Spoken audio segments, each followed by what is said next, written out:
नेपालबाट अमेरिका गएको एउटा सानो बालक करिबन 10 वर्ष जति अमेरिकामा बसिसकेपछि उसलाई लिएर नेपाल आउने अवसर जुरिरहेको थिएन र यो प्लेटफर्म सारेगामा पहलले चाहिँ यस्तो अवसर जुराइदियो कि हामी बाउ छोरा यहाँसम्म आएका छौँ।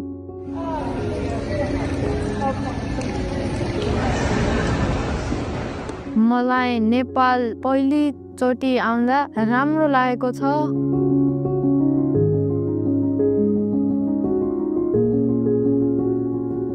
अहिले नेपाल आउँदा म धेरै खुसी छु।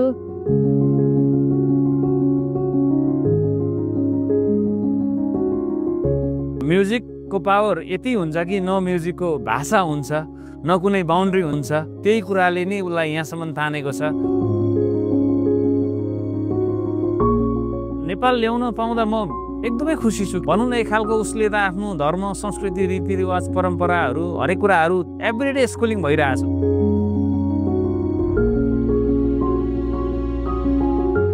म सानोदेखि इन्स्ट्रुमेन्ट्सहरू प्ले गर्थेँ, अहिले पनि प्ले गर्छु अनि स्टेजमा धेरैचोटि पर्फर्म गरेको छु मैले।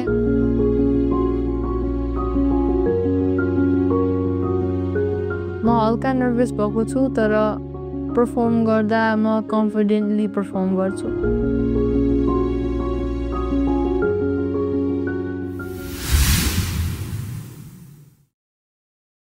उडी उडी मन भाग्छ किन तिम्रैतिर हेर भन के गरौँ म चाहेर पनि मैले भन्न सकिन तिमीलाई मेरो मुटु छोडिसक्यो तिमीले भागेर शरीरबाट यो आत्माले छोडेर गछ तिमीलाई नै खोजिरछु रे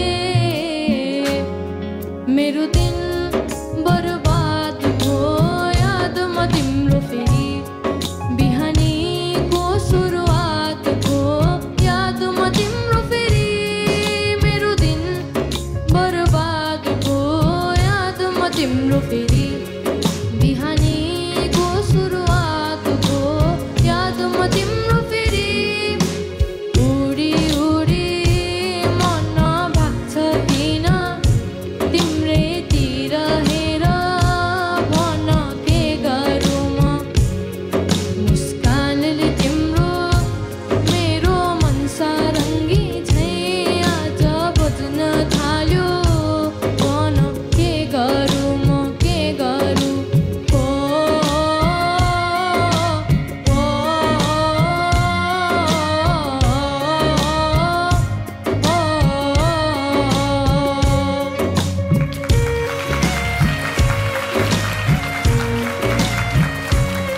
कङ्ग्रेचुलेसन्स निश्चल। Thank you. मैले धेरैजना देखेको छु एकदमै यङमै युएस जानुभएको सानो सानो भाइ बहिनीहरू, उहाँहरू अहिले नेपाली बोल्न नै सक्नु हुँदैन स्याडली, और नेपाली बुझ्नुहुन्छ तर एन्सर गर्न सक्नुहुन्न। बट निश्चलले एकदमै राम्रो बोल्नु पनि हुँदो रहेछ, बोल्ने मात्रै होइन गीत पनि गाउनु हुँदो रहेछ। So I am already very impressed. Thank you.